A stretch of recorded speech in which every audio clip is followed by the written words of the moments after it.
Pentagon office was clean, until investigators slid a printer forward and hit steel. Inside, 3.88 kilograms of cocaine, $74,000 cash, and a loaded Sig Sauer P320 tied to senior advisor Michael R. Hanford's workspace. You clicked for raids and arrests. You're in the right place. Stay with this, because the hidden compartment was just the spark. Encrypted files mapped 22 covert shipments, 37 reliable insiders, and 14 suburban safe houses. Tonight we track the firefights in Virginia, the warehouse sweep in Houston, and 6 sealed containers stopped cold in Norfolk, and why a new task force now runs like a wartime command. Before we move on, please take a moment to subscribe to the channel and like the video. Why would a steel compartment behind a printer hold the key to 22 covert shipments and a list of insiders? Because when the panel slid open, the room stopped being an office and turned into a relay point. The contraband was evidence, but the pivot came fast. An encrypted laptop on the same desk booted to a shell of a desktop and 3 folders named like harmless audits. Each opened with timestamps, coded file names, and internal references to shipments, personnel, and locations that matched verified systems. The layout wasn't sloppy.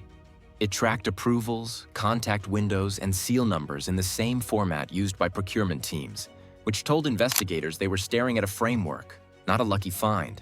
Inside the briefing room, the debate started. Was the drive a planted decoy designed to waste cycles? Was this a single rogue spoofing approvals to ride high-priority lanes? Or was it a scaffolded operation embedded in federal channels, using clean identities to pass every routine check? The argument narrowed as cross-checks stacked up. Entries aligned with actual movement histories. Clearance badges logged near the listed docks. And seal series numbers matched batches used by real shipments in the same quarter. The triad of folders explained the load-bearing beams. The routing logs covered 22 covert shipments disguised as routine equipment transfers, approved under a real digital signature and inserted onto legitimate manifests. The reliable spreadsheet listed 37 federal and state employees with access to shipping databases, federal seals, or warehouse schedules, each with notes on what they could open, schedule, or override. The location set pointed to 14 suburban addresses in Virginia, Maryland, and North Carolina, quiet enough for short-term staging and turnover. Together, they formed a circuit. The insiders shaped the path, the logs carried the signal, and the safe houses buffered the flow. The forged seal game sat at the center. Counterfeiters didn't paint rough copies. They cloned the look and cadence of real federal seals and paired them with identical part numbers used in legitimate logistics. On a manifest, a matching part number and a clean seal read as normal. Procurement screens saw what they expected: vendor names that existed, weights within tolerance, and routing that mirrored standard lanes. Only deep reconciliation, seal provenance versus issuance records, would spot the drift. One routing log showed how it worked. Origin, a regional depot with routine outbound traffic. Cargo line item, cable harness kit, MK3, a common supply. Label format mirrored military style. Block font, NSN-like code, and a unit of issue that fit the part. The clearance window sat between 0200 and 0430. A time slice when lanes are thin and supervisors rotate. The handoff ID linked to a trailer number tied to a real carrier. The illicit payload rode inside a pallet that weighed exactly what the kit should weigh, plus 2% for dunnage. At the checkpoint, the label, window, and trailer ID created a pattern that scanners and guards trusted, so the pallet moved. Cartel tradecraft filled the seams. Small businesses got co-opted because they didn't trip alarms.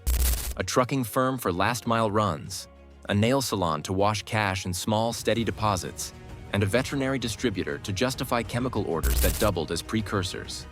Each front added a layer of normalcy. The spreadsheet cross-referenced payment flows to these shops with shipment dates, which kept the cycle in rhythm. When investigators plotted the addresses and vendor names, real doors popped up on the map. Warehouses with night crews, strip malls with back entrances large enough for quick loadouts, storage units near highway ramps. The operational response started forming. Concurrent hits to seize seals, arrest handlers, and lock down docks before the next clearance window opened. By the end of the review, The team had a working call. The files outlined an active, cross-agency shadow system that piggybacked on verified identities and routine workflows, not a dead archive. With the map in hand, teams moved from screen to street, and the first doors to fall are in Virginia. What do forged military labels, 6 pristine federal seals, and a steel warehouse packed with weapons have in common? They all surfaced within hours of the first Virginia hit, and every one of them traced back to the same routing logic investigators pulled from that laptop. The Virginia door fell at sunrise. A quiet split level with a flag in the yard and a minivan in the driveway. The FBI entry team cut the latch, moved through a narrow hallway, and hit resistance from a back bedroom. 2 bursts from a short rifle chewed the drywall. Agents answered with controlled fire, cleared the room, and found a barricade of furniture shoved against a closet. Inside the closet, 6 totes, vacuum-sealed packages, and a heat sealer still warm. Field test kits popped blue. 28 kilograms of meth stacked in bricks, plus a shoebox of labels printed with government fonts and routing blocks that matched military shipment formats. On the desk, a label printer sat with a roll of tamper tape and a sheet of serialized codes linked to the channels flagged in the logs. Those codes opened 2 branches. The first led to a steel facility outside Houston with night shifts, big cranes, and routine outbound pallets. The second pointed to Norfolk-bound containers already cleared on paper and writing with seals that looked flawless.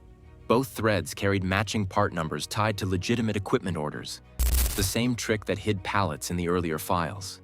Houston moved that night. Federal teams stacked on a loading door while a second element blocked the yard. When the roller went up, they flowed past racks of tubing and plate steel to a caged area with shipping tables. There, inventory got ugly.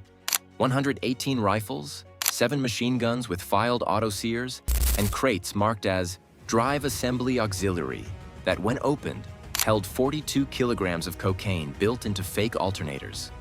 Each part had a stamped number copied from real vendor catalogs. On a quick glance, the labels fit, the weights matched, and the invoice codes looked clean.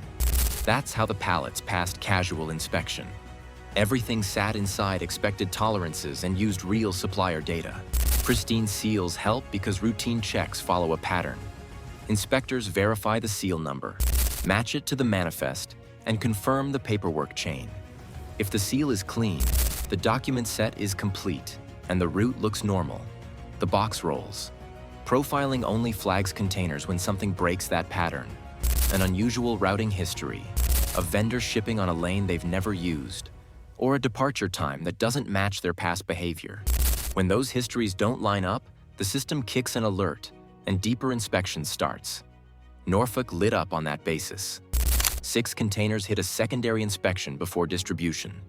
Inside, handlers found drums of chemical precursors labeled for veterinary supplies, vacuum-wrapped cash bundles tucked into false floors, and cocaine built into foam inserts beneath legitimate goods. Timing mattered. Teams cut the seals under camera, logged every step, and resealed with agency tags to preserve chain of custody. Every box had a custody log tied to a barcode, so later in court, no one could claim a switch. Tasking split by lane and law. The FBI chased domestic cells and identity misuse. The DEA took the narcotics evidence and precursor flows. Homeland Security investigations worked the trade violations and vendor fronts.